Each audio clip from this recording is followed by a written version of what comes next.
देखा हमने आज का स्वरूप, वो हमारे शिक्षक संघ के लोग नहीं हो सकते हैं।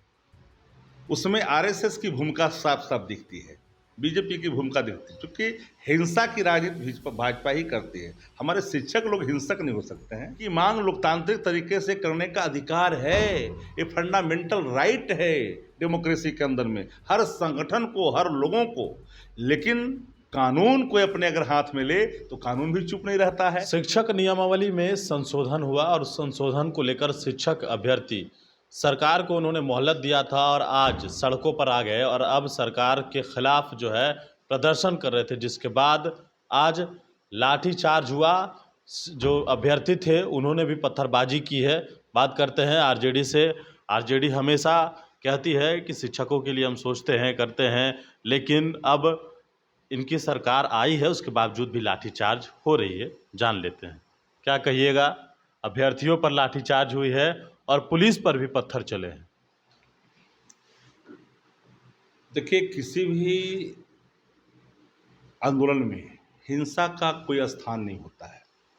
हम जो भी सत्याग्रह करने वाले लोग हैं, आंदोलन करने वाले लोग हैं, उसके एक लोकतांत्रिक तरीके होते हैं और उस तरीके को लोग अंगीकार भी करते हैं, स्वीकार भी करते हैं, सुनते भी हैं। जो चीज़ अपेक्षित होता है सामयिक तौर पर, जो अनुपालन करने योग्य या फिर वो विचार करने योग्य, उन चीज़ों पर विचार भी किए जा रहे हैं और जाते रहे हैं और किए भी जाते हैं। लेकिन जो देखा हमने आज का स्वरूप, वो हमारे शिक्षक संघ के लोग नहीं हो सकते हैं। उसमें आरएसएस की भूमिका साफ साफ दिखती है, बीजेपी की भूमिका दिखती है, क्योंकि हिंसा की राजनीति भाजपा ही करती है। हमारे शिक्षक लोग हिंसक नहीं हो सकते हैं। तो पढ़ाने वाले लोग हैं, वो बात कहते हैं, अपनी वो बात मनवाते हैं, उनके एक तरीके अलग हैं, लेकिन हिंसा का स्थान तो कहीं नहीं है। शिक्षक तो भी होंगे उसमें, कुछ ना कुछ तो होंगे। जो शिक्षक थे वो ऐसा नहीं कर सकते हैं। और मैं फिर कह रहा हूँ कि उनकी मांग लोकतांत्रिक तरीके से करने का अधिकार है, ये फंडामेंटल राइट है डेमोक्रेसी के अंदर में, हर संगठन को, हर लोगों को। लेकिन कानून को अपने अगर हाथ में ले तो कानून भी चुप नहीं रहता है। पथराव जिस तरह से हुआ कुछ उपद्रवी तत्वों की तरफ से, उसमें तो हम तो कहते हैं कि शिक्षक संघ की भूमिका हो ही नहीं सकती है। वो कभी पत्थर नहीं उठा सकते हैं। ये पत्थर उठाने वाले लोग ये भाजपा संपोषित गुंडे हो सकते हैं, आरएसएस के गुंडे हो सकते हैं। और भाजपा ने जिस तरह से इसको बढ़ावा देने की कोशिश की है, माफ करना, कानून अगर हाथ में लोगे तो कानून चुप नहीं रहेगा। लाठी जो चला है उस पर हम तो कहा कि किसी भी लाठीचार्ज का, हिंसा का हम तो कभी स्थान मानते ही नहीं है। ये तो सदैव हम शुरू से कहते रहे हैं। हम तो सदैव सत्याग्रह में आस्था रखते हैं। हिंसा कोई स्थान नहीं हो सकता। कोई किसी भी तरफ से की गई हिंसा जायज नहीं हो सकती है। तो जो कह रही है अभ्यर्थी, जो कह रहे हैं कि डोमिसाइल नीति, उस नीति के तहत क्यों आप की चर्चा कर रहे थे कि पुराने नीतियों के तहत ही विज्ञापन निकाले जाएंगे, उसी के आधार पर ही भर्तियां होगी। ये बात सामने आई है। ऐसा नहीं है कोई कानून बना हुआ था उसको बदल दिया गया। लोगों की मांग है डोमिसाइल की। याद करना, राज्य के बाहर लाखों लाख की संख्या में बिहार के लोग बाहर में काम करते हैं। हम उन राज्यों के बराबरी नहीं कर सकते जिनके लोग बाहर में काम न के बराबर करते हैं। हम उनको भगवान भरोसे नहीं छोड़ सकते हैं। वो हमारी ड्यूटी में शामिल है जो बाहर में लोग हैं, चाहे वो सरहद पार हो या सरहद के अंदर हो, हम सबका ख्याल करते हैं। हम ऐसा कोई निर्णय नहीं लेंगे जो बाहर में रहने वाले बिहार के लोग को परेशानियों का सामना करना पड़े। हम राष्ट्र को एक मानते हैं, राष्ट्रता में आस्था रखते हैं, लेकिन जो लोग समझ नहीं रहे हैं उनको नुकसान क्या होना है। जो लोग ज्यादा आजकल उग्र हो रहे हैं वो हम समझते हैं उनकी पीड़ा को। तो पहले आपने ये बात क्यों कहा?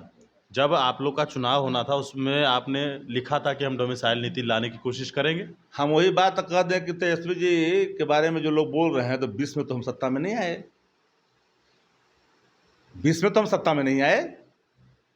हम चुनाव में जब गए तो हम तो विपक्ष में रह गए। ये बात समझनी चाहिए। हम उस समय के लिए बात कही थी, लेकिन हमने जब अपनी नियुक्तियों के सवाल पर आज भी खड़ा हैं, और देश के अंदर में बिहार पहला राज्य है जो सबसे अधिक नियुक्ति निकालने वाले राज्यों के शुमार में प्रथम स्थान पर है। लेकिन जो 2 करोड़ का वादा किए थे, जरा उनसे पूछिए तो अच्छा, जो नौकरी नहीं दिया वो खाली उग्र हो रहा है। अरे मेरे अंगने में तुम्हारा क्या काम है? तुम लोग बेरोजगार विरोधी लोगों का क्या काम है?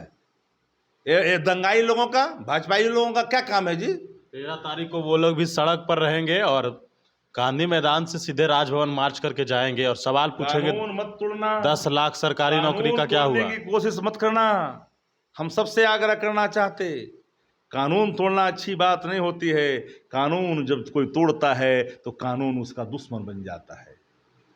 सत्याग्रह, आंदोलन, लोकतांत्रिक तरीका, यही है खूबसूरती देश की। तो कहे हैं कि हम मार्च करेंगे आपके विरोध में। आप 9 महीना हो गया सरकारी का, ये कह रहे हैं। आप जो 17 साल तक रहे हो, हम जब हिसाब लेंगे ना तो सिट्टी पिट्टी दोनों बंद हो जाएगा। सिट्टी पिट्टी बंद कर देंगे हिसाब लेंगे तब। ये किस मुगालते में जीते हैं भाजपाई लोग, आताताई लोग, ये दंगाई लोग?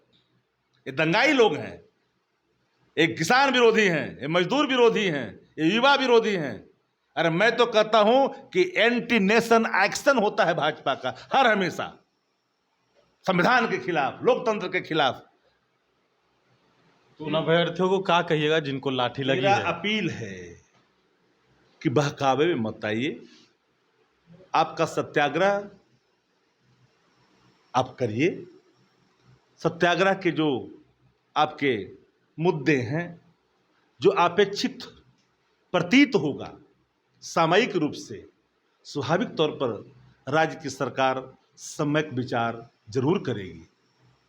चलिए, बिल्कुल। तो हमारे साथ आरजेडी के मुख्य प्रवक्ता शक्ति सिंह यादव थे। तमाम सवालों के जवाब इन्होंने दिए हैं। छात्रों से आग्रह किया है और साथ ही साथ भारतीय जनता पार्टी को भी चिताया जा रहा है कि आंदोलन तो करिएगा लेकिन उग्र नहीं होइएगा। इस तरह की बातें कही जा रही है और जब हम हिसाब लेंगे तो समझ में आ जाएगा।